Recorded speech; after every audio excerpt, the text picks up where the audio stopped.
people who forget their car keys 13 or 14 times a day, and gentlemen, I was alerted to a rather poor video by a forgetful old man named Old Fart Rants on gun control, and he tries to paint himself as a moderate on this. And I believe him somewhat, but not so much, partially because he went on a rant about assault weapons, which I've refuted elsewhere. See the video on your screen. And I'll mention later, I'll mention this now and I'll mention it again later, most homicides that are where a gun is involved, the vast majority of them are not some type of weapon like an assault weapon. But he doesn't know that because he hasn't looked at the data, because he's an idiot. So that's easily refuted. As far as Hussein Obama goes, and see the video coming up on your screen now for that, he's nominated at least 2 people. I mentioned in that video Victoria Norse, or Nurse, I've heard it pronounced both ways. Her and Caitlin Halligan believe the Heller versus DC decision and the McDonald versus Chicago decisions, they believe that the Supreme Court erred, and they found a right that does not exist, meaning an individual right to own a handgun, which that's quite scary. So Hussein also flip-flopped on the DC handgun ban. He's appointing people to the ATF who are assault weapon banners. So Old Fart is quite confused on that. I don't think he's quite as far to the left on guns as Hussein is, but he's quite to the left, and Hussein is an extremist on this issue, as you all should know. Old Fart uses an ad populum appeal. Most Americans are in favor of gun control. So if most Americans are, let's say 90% of Americans are against single payer, that must mean you're not going to want it then, right? Single payer health care, if 90% of Americans are against that, just theoretically, more than half are against Obamacare, that means you want to drop that too, right? We'll drop single payer. Any advocates, any push for single payer health care will be dropped right now, and Obamacare will be dropped right now. So ad populum appeal. Nice try though, old man. He also says that if they really want to come get you, they can get you. There's nothing going to stop them. Well, Hitler didn't bother Switzerland during World War II, and part of the reason was because they're full of guns, and he knew if he went in there, they'd have to go house by house, and they could take over, but how many casualties were they willing to take? In the same vein, if the government wants to come get me and get everybody like you keep talking about, theoretically, if there's guns aplenty, which there are, and they could pretty much, I suppose, short of nuking a city if they wanted to, would they be willing to take the casualties that they would take by doing that house-by-house, city-by-city gun confiscation? It would cost them a lot of lives. And would you find enough military people willing to do that, to circumvent the Constitution they swore to defend? So that's a really stupid argument too, but not surprising coming from you, because you're an idiot. Continuing my slap down of the intellectually bankrupt, senile old fart, the violent crime rate, this is per 100,000, was 732.22 from 1991 through 1995. 732.22. It was 568.9 from 1996 to 2000.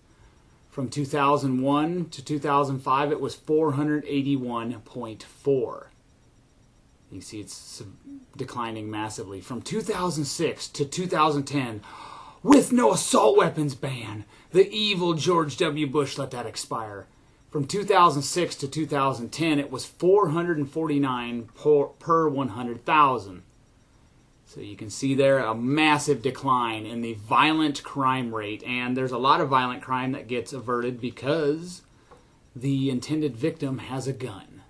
The murder and non-negligent homicide rate has seen a similar decline in the same time frames. It began an upward trajectory during the 1960s, peaking in the early 80s, declining during the rest of the 80s, only to shoot up again in the late 80s and early 90s.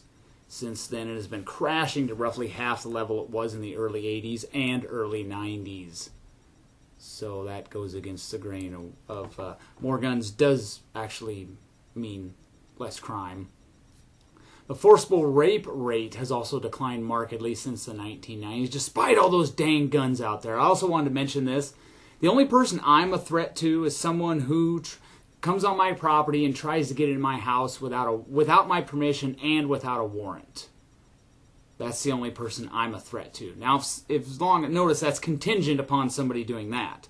As long as you don't do that, you're okay. But anybody who tries to come into my house without my permission and without a warrant, and I think they're a threat, well, they will assume room temperature, period. The senile old fart doesn't mention that most homicides, because he hasn't looked at the data, are perpetrated against someone they know. In all homicides where the FBI and law enforcement can determine the relationship, or lack thereof, between the attacker and their assailant, most of the time it's someone killing their spouse, ex-spouse, girl or boyfriend, other family member, or an acquaintance. It's easier for them to know where this acquaintance or family member will be at a particular time. They don't have to do much casing, as it were. It's easier for them to get in a situation where they can kill them. If it's a total stranger, it's usually not that easy. The vast majority of homicides are not perpetrated by a total stranger. And most homicides are single victim homicides. The percentage of homicides that have multiple victims has remained under 5% of all homicides for decades. There's no spike in that. But that doesn't fit the old man template, so he leaves that out. Not only that, he did no research. Research doesn't cite any references anyway, but if you've watched most of his videos, you know that by now. If you look under his videos, there's not much there. He just yammers on and drones on about something he doesn't have any clue what he's talking about. He also doesn't mention that in about 40% of homicides or murders where the attacker knows his or her victim in some manner, they don't even need a gun. They use a knife, blunt object, some other weapon, strangulation, or good old poison to do their dirty deed. There are several thousand people murdered every year by something other than a gun. Old Fart also does not mention the 800-pound gorilla in the room, the fact that if you're a black person or African American, whichever term you prefer, you are far more likely to be a homicide victim, and it's far more likely that your attacker is also a black person. Again, Old Fart doesn't mention that either because he has not looked at any data. And it doesn't fit the crazy man murders a slew of people template. James Holmes, he didn't know any of his victims, but his attack actually runs counter to most homicide cases. But he doesn't know that. Blacks per capita commit far more homicides than whites, and they are victimized in homicides far more often than whites. From 1980 to 2008. More than half of all homicides were committed by a black person, and almost half of all homicide victims were black. Why didn't you mention that if you're going to... Well, again, you didn't go over the data. I'm sorry to belabor the point. The number of so-called justifiable homicides has increased markedly over the past decade, where a police officer or private citizen kills another citizen while that citizen is committing a felony. I must also mention again, most homicides are not committed with an assault weapon, but a simple handgun. Banning large capacity clips won't keep criminals from getting large capacity clips, just like the war on drugs has not kept people from getting drugs. Imagine that. Nor would it deter a psycho who knows how to use a gun. He'll bring a slew of clips with him if he knows what he's doing. He can reload quickly. It won't make much of a difference, but it sounds good when you're talking to idiots.